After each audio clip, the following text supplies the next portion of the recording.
Hi guys, welcome to debug. Start करते हैं आज के लेक्चर को। हम लोगों ने पिछले लेक्चर में पढ़ा था कि ऑपरेटर्स क्या होते हैं और अरिथमेटिक ऑपरेटर, असाइनमेंट ऑपरेटर्स देखे थे। तो आज लेक्चर में हम लोग पढ़ेंगे कि इंक्रीमेंट ऑपरेटर और डिक्रीमेंट ऑपरेटर क्या होता है। तो स्टार्ट करते हैं आज के लेक्चर को। तो सबसे पहले इंक्रीमेंट डिक्रीमेंट ऑपरेटर क्या होता है। इंक्रीमेंट ऑपरेटर का सिंबल होता है प्लस प्लस और डिक्रीमेंट ऑपरेटर का सिंबल होता है माइनस माइनस। तो ये यूनरी ऑपरेटर होते हैं क्योंकि इनको एक सिंगल ऑपरेंड की जरूरत होती है। ये किसी भी वेरिएबल की वैल्यू 1 से इंक्रीमेंट या 1 से डिक्रीमेंट ही करते हैं और ये केवल इंटीजर वेरिएबल पे ही अप्लाई हो सकते हैं। और इनके साथ एक कंडीशन भी है कि ये केवल और केवल वेरिएबल्स पे ही अप्लाई हो, ना ही किसी एक्सप्रेशन या ना ही किसी कांस्टेंट पे अप्लाई हो सकते हैं। जैसे ये प्लस प्लस 6 लिखा हुआ, ये इलीगल है क्योंकि 6 एक कांस्टेंट है जिसपे हम लोग इंक्रीमेंट या डिक्रीमेंट ऑपरेशन नहीं परफॉर्म कर सकते हैं। और b+3 भी इलीगल है क्योंकि हम लोग किसी एक्सप्रेशन पे भी इंक्रीमेंट या डिक्रीमेंट ऑपरेशन नहीं परफॉर्म कर सकते हैं। तो इंक्रीमेंट डिक्रीमेंट ऑपरेशन केवल और केवल किसी वेरिएबल पे ही अप्लाई हो सकता है। तो सबसे पहले देखते हैं कि इंक्रीमेंट ऑपरेटर क्या होता है। तो इंक्रीमेंट ऑपरेटर सिंपली किसी भी वेरिएबल की वैल्यू 1 से इंक्रीमेंट करता है। सो इनके भी 2 टाइप्स होते हैं। सबसे पहला आता है प्रीफिक्स, किसी भी वेरिएबल के पहले प्लस प्लस लगाना, और दूसरा आता है पोस्टफिक्स, किसी भी वेरिएबल के बाद में प्लस प्लस लगाना। तो सबसे पहले देखते हैं कि प्रीफिक्स क्या होता है। प्रीफिक्स मतलब वेरिएबल के पहले लगाना। तो जैसे फॉर एग्जांपल हम लोग ने एक वेरिएबल लिया p जिसको हम लोगों ने 4 वैल्यू असाइन कर दी। तो p वेरिएबल में प्रीफिक्स इंक्रीमेंट ऑपरेटर लगाते हैं। तो प्रीफिक्स इंक्रीमेंट कैसे लगा, a = प्लस प्लस p। तो ये जो प्लस प्लस p लिखा हुआ है इसका मतलब क्या हुआ। प्लस प्लस p का मतलब है कि सबसे पहले p की वैल्यू 1 से इंक्रीमेंट होगी, फिर जो वैल्यू अपडेटेड वैल्यू है वो हम लोगों की a में स्टोर हो जाएगी। मतलब पहले p की वैल्यू अपडेट होगी, 1 से इंक्रीमेंट होगी और फिर जाके a में स्टोर हो जाएगी। ये प्रीफिक्स है। फिर पोस्टफिक्स इसका जस्ट अपोजिट है। पोस्टफिक्स क्या करता है, पोस्टफिक्स हम लोग कैसे, जैसे हम लोग ने एक वेरिएबल लिया p, जैसे हम लोग ने 8 वैल्यू स्टोर करा दी तो p वेरिएबल, अब इसमें पोस्टफिक्स ऑपरेटर लगाते हैं। तो पोस्टफिक्स ऑपरेटर क्या हुआ, जैसे p प्लस प्लस, तो हम लोग ने वेरिएबल के बाद प्लस प्लस लगाया। तो इस जो ये p प्लस प्लस है इसका मतलब क्या हुआ, ये p प्लस प्लस का मतलब है इस पहले इस p की वैल्यू a में स्टोर हो जाएगी, उसके बाद हम लोग p की वैल्यू इंक्रीमेंट करेंगे। मतलब जो p की ओरिजिनल वैल्यू है वो पहले a में स्टोर होगी, उसके बाद p की जो ओरिजिनल वैल्यू है वो अपडेट होगी। तो एक्चुअली में हम लोग इसे प्रोग्राम में कैसे एग्जीक्यूट कर सकते हैं, इनको इंक्रीमेंट ऑपरेटर को कैसे यूज करेंगे और प्रीफिक्स और पोस्टफिक्स में कैसे डिफरेंशिएट करेंगे, तो देखते हैं कंपाइलर में। तो देखते हैं कि इंक्रीमेंट, प्रीफिक्स और पोस्टफिक्स में डिफरेंट तरीके से कैसे काम करता है। तो सबसे पहले क्या काम करते हैं, एक वेरिएबल लेते हैं, किस टाइप का, इंटीजर टाइप का, क्योंकि वो फ्लोट और कैर नहीं हो सकता। तो इंटीजर वेरिएबल के लिए i, अब i में हम लोग कोई एक वैल्यू स्टोर करा देते हैं। तो अभी के लिए हम लोग i में 9 डाल देते हैं। तो सबसे पहले क्या काम कर रहे हैं, सबसे पहले हम लोग इस i की वैल्यू को प्रिंट करा देते हैं, जो इसकी ओरिजिनल वैल्यू है उसे हम लोग प्रिंट कराते हैं। तो i = %d क्योंकि इंटीजर है, और i, ये लाइन क्या करेगी, ये लाइन i की जो ओरिजिनल वैल्यू है उसे प्रिंट कर देगी। अब नेक्स्ट काम क्या हम लोगों का, अब इस पे सबसे पहले हम लोग प्रीफिक्स इंक्रीमेंट ऑपरेटर लगाते हैं। तो प्रीफिक्स इंक्रीमेंट ऑपरेटर क्या होता है, प्लस प्लस i, तो इसकी वैल्यू क्या होगी, %d और प्लस प्लस i। तो ये उसकी जो आफ्टर अपडेशन वैल्यू होगी वो प्रिंट कर देगा। और यहाँ पे बैकस्लैश लगा देते हैं जिससे हर बार वो एक new line character automatically new line में आ जाए। तो अब इस प्रोग्राम को रन कराते हैं। तो क्या आउटपुट आ रहा है, सबसे पहला हम लोगों ने ओरिजिनल वैल्यू प्रिंट कराई दी i की, तो i की ओरिजिनल वैल्यू 9 थी तो i = 9 आ गई। फिर हम लोगों ने क्या किया, प्रीफिक्स i लगाया। तो प्रीफिक्स i से क्या हुआ, पहले i की वैल्यू इंक्रीमेंट हुई, फिर वो वैल्यू उसने रिटर्न करी जो इंक्रीमेंटेड वैल्यू थी। तो i की वैल्यू पहले 9 थी, +1 से इंक्रीमेंट हुई तो 10 हुई, तो प्लस प्लस i ने उसकी जो इंक्रीमेंटेड वैल्यू 10 थी उसे रिटर्न कर दिया। तो ये हो गया प्रीफिक्स ऑपरेटर। अब अगर हम लोग इस पर पोस्टफिक्स लगाते हैं इसी i पे, तो क्या होगा, अभी i की करंट वैल्यू क्या थी, 10 थी। अब हम लोग इस पर लगाते हैं पोस्टफिक्स बैकस्लैश n।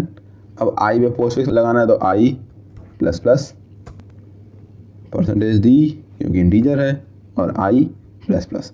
अब देखते हैं कि ये क्या वैल्यू रिटर्न करता है। तो रन कराते हैं।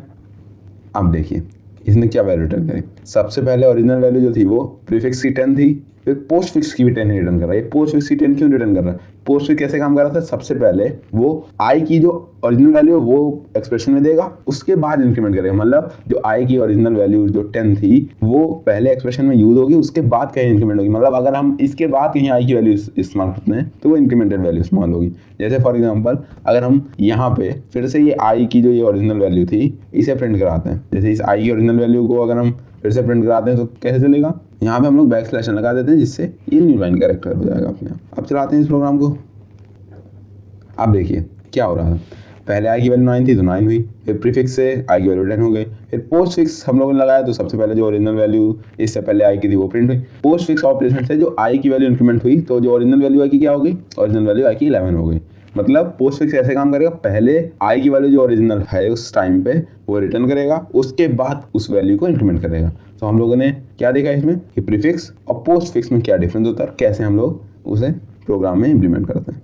अब देखते हैं कि डिक्रीमेंट ऑपरेटर कैसे काम करता है। तो डिक्रीमेंट ऑपरेटर माइनस माइनस होता है, इसके भी दो टाइप होते हैं, एक होता है प्रीफिक्स किसी भी वेरिएबल के पहले लगना, और एक होता है पोस्ट फिक्स किसी भी वेरिएबल के बाद लगना। तो प्रीफिक्स का क्या एग्जांपल है, जैसे हम लोगों ने एक वेरिएबल लिखा p जिसमें हम लोगों ने 4 वैल्यू स्टोर करा दी, तो सबसे पहले इस पे प्रीफिक्स ऑपरेटर लगाते हैं, prefix decrement operator a equal to minus minus P. तो a equal to minus minus P का क्या मतलब है, सबसे पहले p की वैल्यू 1 से डिक्रीमेंट होगी, फिर हम लोग जो p की अपडेटेड वैल्यू उसे हम लोग a में स्टोर कराएंगे। मतलब पहले डिक्रीमेंट होती है वैल्यू, फिर किसी भी वेरिएबल में स्टोर होती है। पोस्ट फिक्स क्या होता है, पोस्ट फिक्स का उल्टा होता है। जैसे फॉर एग्जांपल हम लोगों ने p एक वेरिएबल लिया जिसमें 8 वैल्यू स्टोर करा दी और फिर इस पे पोस्ट फिक्स ऑपरेटर लगा दिया, a equal to p minus minus. तो p माइनस माइनस का मतलब क्या हुआ, पहले हम लोग p की वैल्यू a में स्टोर कराएंगे, फिर उसके बाद p की वैल्यू को अपडेट करेंगे। पहले p की वैल्यू स्टोर होगी a में, उसके बाद p की वैल्यू डिक्रीमेंट होगी। तो इस तरीके से प्रीफिक्स पोस्ट फिक्स ऑपरेटर काम करता है। अब देखते हैं कि इसे हम लोग एक प्रोग्राम में कैसे एग्जीक्यूट करेंगे। तो देखते हैं कंपाइलर में। इससे पहले हम लोगों ने देखा था कि इंक्रीमेंट ऑपरेटर कैसे काम करता है। अब इसी प्रोग्राम में देखते हैं कि डिक्रीमेंट प्रीफिक्स और पोस्ट फिक्स में कैसे अलग अलग काम करता है। तो हम लोग को क्या करना है, सिंपल सा टास्क है कि सबसे पहले इस प्रीफिक्स इंक्रीमेंट को डिक्रीमेंट बना देते हैं, क्योंकि वो भी काम इंटीजर पे करना तो कुछ ज़्यादा टास्क नहीं है, और सबसे पहले केवल प्रीफिक्स का काम करते हैं। तो इन दोनों लाइन ऑफ कोड को हम लोग कमेंट कर देते हैं। कमेंट जो होते हैं वो इग्नोर हो जाते हैं सी में, और कैसे दो स्लैश दे दिए जाते हैं तो कोई भी लाइन जो है वो कमेंट हो जाती है। तो अब इस कोड को रन कराते हैं।